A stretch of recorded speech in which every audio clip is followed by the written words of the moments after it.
आहे का नाही, महाविकास आघाडी.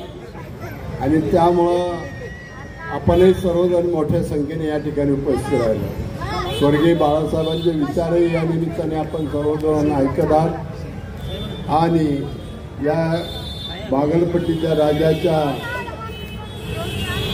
या मूर्तीचं आपण सर्वांनी दर्शन घेतलेलं आहे.